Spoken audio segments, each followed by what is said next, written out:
Bayangkan, setiap hari, warga di sebuah desa kecil di Sukabumi harus melintasi jalan penuh lumpur, lubang besar, dan tanah longsor hanya untuk pergi bekerja, ke sekolah, atau ke pasar.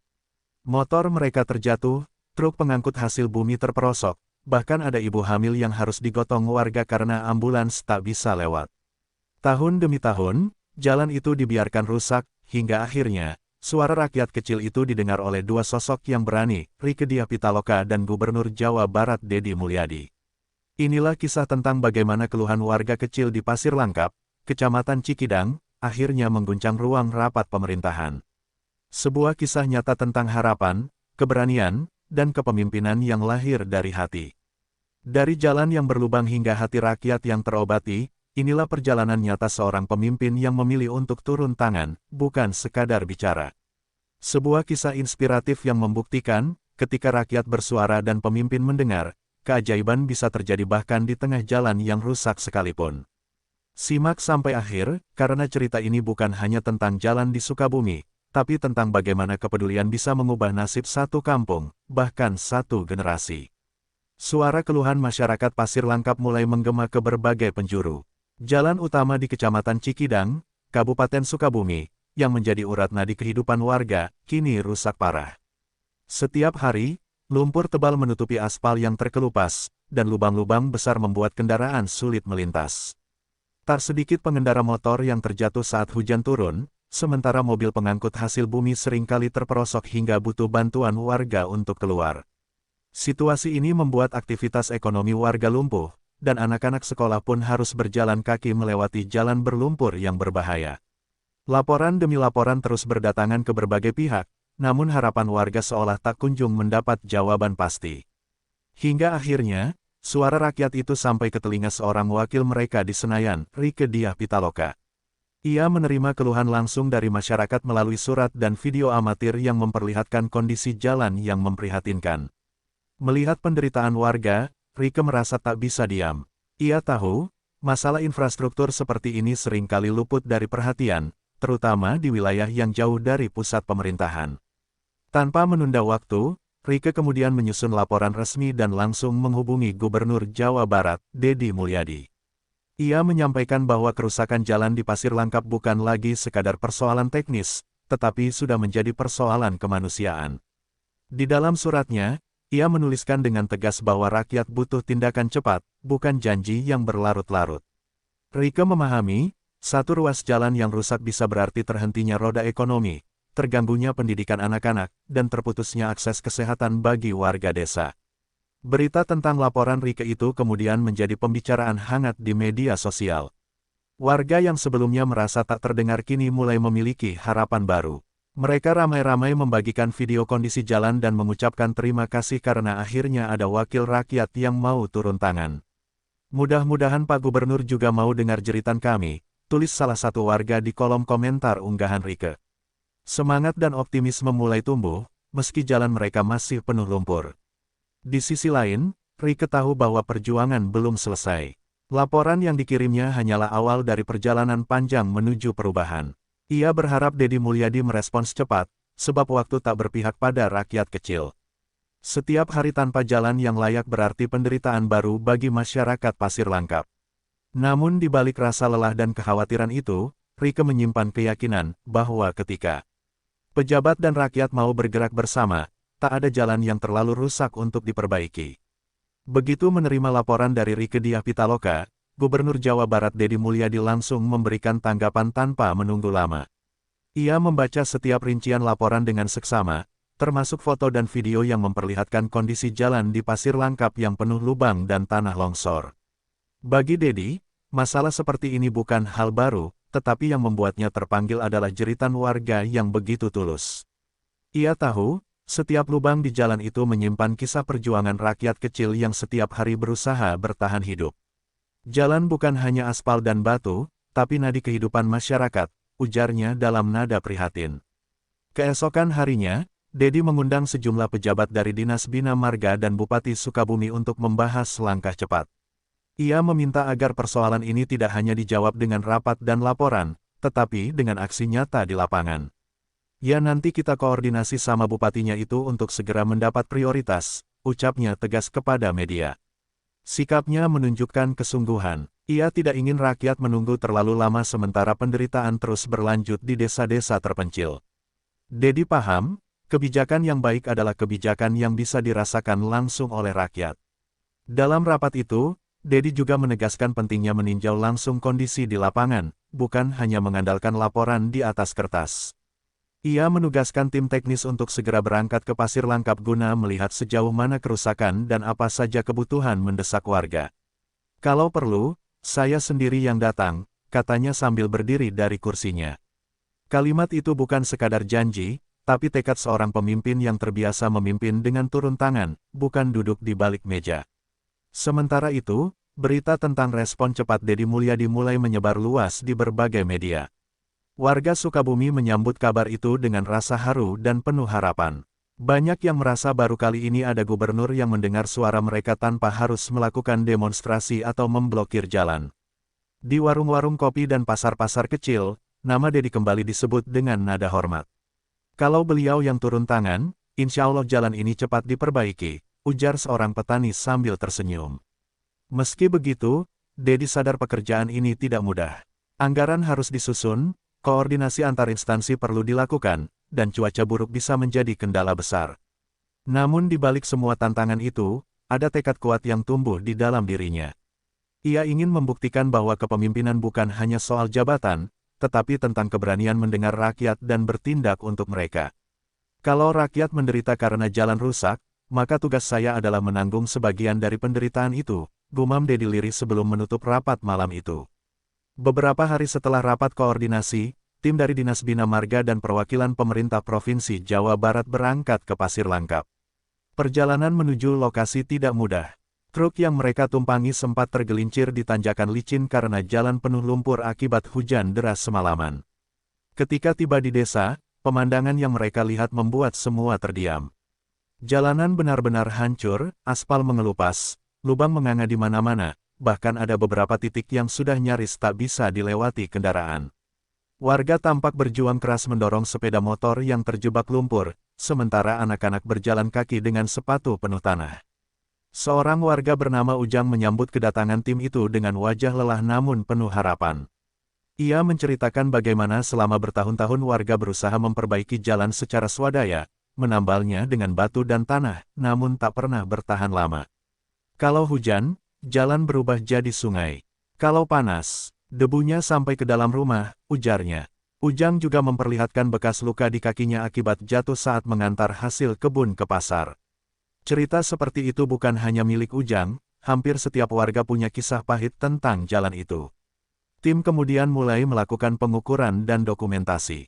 Mereka mencatat panjang ruas jalan yang rusak, kondisi drainase, dan titik-titik yang rawan longsor. Setiap data akan dikirim langsung ke Gubernur Dedi Mulyadi sebagai bahan perencanaan perbaikan. Salah satu insinyur di lapangan bahkan terlihat menunduk lama sambil memperhatikan tanah yang retak di pinggir tebing. Kalau ini dibiarkan, bisa longsor besar. Harus segera diperkuat, katanya serius. Sementara itu, warga bergotong royong membantu, menyingkirkan ranting dan batu dari jalan agar tim bisa bekerja lebih mudah. Kabar kedatangan tim provinsi menyebar cepat. Warga dari dusun-dusun sekitar berdatangan, ingin memastikan kabar itu benar. Mereka membawa air minum dan makanan seadanya sebagai bentuk dukungan. Di mata mereka, kedatangan tim dari provinsi adalah tanda bahwa jeritan mereka akhirnya didengar. Seorang ibu-ibu bernama Nani bahkan tak kuasa menahan air mata. Sudah lama kami berharap, Pak. Akhirnya ada yang datang juga, katanya sambil mengusap wajahnya. Suasana di desa itu berubah, dari muram menjadi penuh semangat. Di sisi lain, laporan hasil survei itu segera sampai ke meja kerja Gubernur Dedi. Ia membaca setiap catatan dengan seksama. Melihat foto-foto jalan yang rusak, ia menarik napas panjang.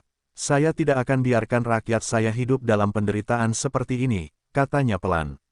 Malam itu juga, ia menghubungi Bupati Sukabumi untuk mengatur pertemuan lanjutan. Bagi Dedi, laporan lapangan bukan akhir, melainkan awal dari aksi nyata. Ia tahu, rakyat tidak butuh belas kasihan, mereka hanya butuh keadilan dan perhatian dari pemimpinnya. Pertemuan penting antara Gubernur Jawa Barat Dedi Mulyadi dan Bupati Sukabumi digelar di pendopo kabupaten pada sore hari yang mendung. Udara terasa berat, seolah langit pun ikut menahan napas menunggu keputusan besar.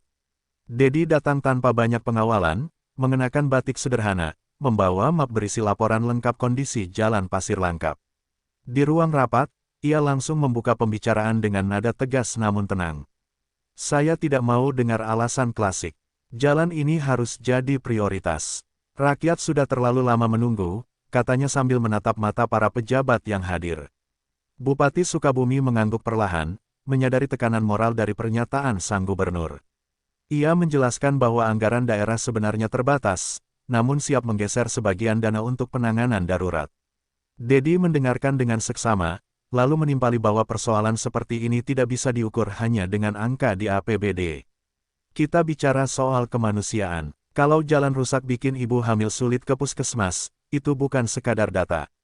Itu nyawa, ujarnya tajam, membuat ruangan seketika hening. Kalimat itu menamparkan kesadaran semua yang hadir. Dalam rapat tersebut, Dedi juga menekankan pentingnya transparansi dalam proses pengerjaan. Ia tak ingin perbaikan jalan berubah menjadi proyek yang hanya menguntungkan segelintir orang. Saya tidak mau ada main mata dengan kontraktor. Kalau ada yang coba-coba, saya sendiri yang akan turun dan bongkar, ucapnya dengan nada serius. Ia meminta agar setiap tahap pekerjaan diumumkan secara terbuka kepada masyarakat, bahkan memberi kesempatan warga ikut mengawasi langsung di lapangan. Prinsipnya jelas, pembangunan harus berpihak kepada rakyat, bukan pada keuntungan pribadi. Setelah pembahasan yang panjang, akhirnya disepakati bahwa proyek perbaikan jalan pasir langkap akan dimulai dalam waktu dekat. Pemerintah Provinsi Jawa Barat akan membantu dengan dana pendamping. Sementara pemerintah Kabupaten Sukabumi bertanggung jawab atas pelaksanaan teknis. Dedi juga meminta agar pengerjaan dimulai dari titik paling parah, yaitu di Tanjakan Cikidang yang sering menelan korban kecelakaan. Mulai dari sana, jangan tunggu musim hujan datang lagi, tegasnya. Semua pejabat mengangguk, dan suasana rapat berubah dari tegang menjadi penuh semangat kerja. Selesai rapat, Dedi berjalan keluar pendopo dan disambut wartawan yang sudah menunggu. Ia hanya memberi pernyataan singkat, namun penuh makna. Ini bukan soal siapa yang melapor atau siapa yang bekerja. Ini soal tanggung jawab kita terhadap rakyat, katanya sambil melangkah ke mobil dinasnya. Dari balik kaca jendela, ia menatap ke arah pegunungan Sukabumi yang diselimuti kabut tipis. Di hatinya, ia tahu perjuangan baru saja dimulai. Tapi setidaknya, langkah pertama sudah diambil, langkah kecil menuju perubahan besar bagi warga Pasir Langkap. Beberapa minggu setelah rapat koordinasi itu, suara mesin alat berat mulai menggema di sepanjang jalan Pasir Langkap. Warga yang dulu hanya bisa mengeluh kini berkerumun di tepi jalan, menyaksikan ekskavator dan truk besar bekerja meratakan tanah. Debu beterbangan, namun tak ada yang mengeluh, justru terdengar tawa dan ucapan syukur dari mereka yang selama ini menunggu perubahan. Di antara mereka, para petani terlihat membantu mengatur lalu lintas, sementara ibu-ibu menyiapkan air minum dan makanan untuk para pekerja. Suasana desa berubah drastis, dari muram menjadi penuh harapan. Rieke Diah Pitaloka datang meninjau proyek itu bersama Gubernur Dedi Mulyadi. Mereka disambut warga dengan tepuk tangan dan teriakan gembira. Dedi, yang terkenal dekat dengan rakyat, tak segan turun dari mobil dan berjalan kaki di atas tanah yang baru diratakan. Ia berbincang langsung dengan warga, menanyakan kabar, mendengar keluh kesah, dan bahkan bercanda dengan anak-anak yang menonton alat berat bekerja. Dulu jalan ini cuma mimpi, sekarang nyata, kata seorang warga sambil menyalami tangan Dedi dengan mata berkaca-kaca. Dalam kesempatan itu, Dedi menegaskan bahwa perbaikan jalan bukan hanya soal membangun infrastruktur, tetapi juga membangun kepercayaan rakyat terhadap pemerintah.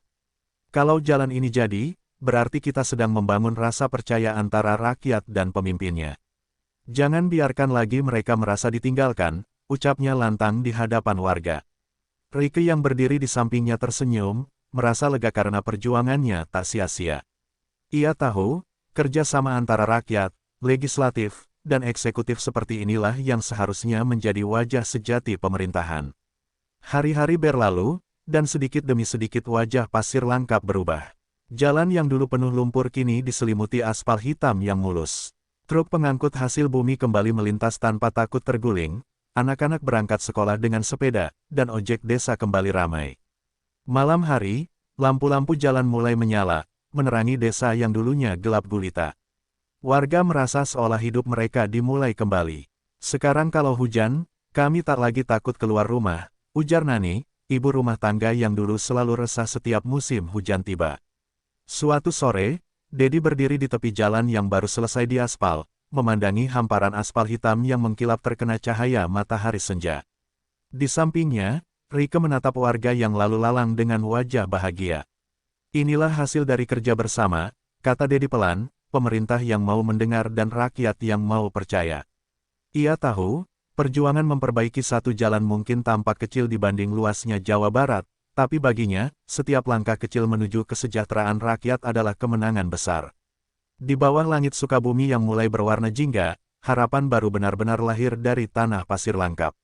Dan kini, jalan di pasir langkap bukan lagi jalan berlubang yang penuh lumpur dan air hujan. Ia telah berubah menjadi simbol harapan baru. Di atas aspal hitam yang mulus itu, roda-roda kehidupan warga kembali berputar. Petani kembali bisa mengantar hasil panennya, anak-anak pergi ke sekolah tanpa takut terjatuh, dan malam-malam desa kini terang oleh lampu jalan yang dulu hanya mereka impikan. Semuanya berawal dari satu hal sederhana, suara rakyat yang berani bersuara, dan pemimpin yang mau mendengar. Dedi Mulyadi dan Rike Diah Pitaloka membuktikan bahwa perubahan besar tidak selalu lahir dari janji-janji megah, tetapi dari hati yang tulus dan niat yang nyata untuk melayani. Perjalanan ini mengajarkan kita bahwa membangun negeri tidak hanya dengan beton dan aspal, tapi dengan kepedulian dan keadilan. Sebab, jalan yang sesungguhnya bukan hanya yang menghubungkan desa dan kota, melainkan yang menghubungkan hati rakyat dan pemimpinnya. Di ujung senja Sukabumi, Gubernur Dedi menatap jalan yang kini ramai dilalui kendaraan. Dengan nada pelan, ia berkata, inilah arti kepemimpinan, mendengar, bekerja, dan membahagiakan rakyat. Sebuah kalimat yang sederhana, tapi akan selalu diingat oleh warga Pasir Langkap sebagai awal dari babak baru kehidupan mereka.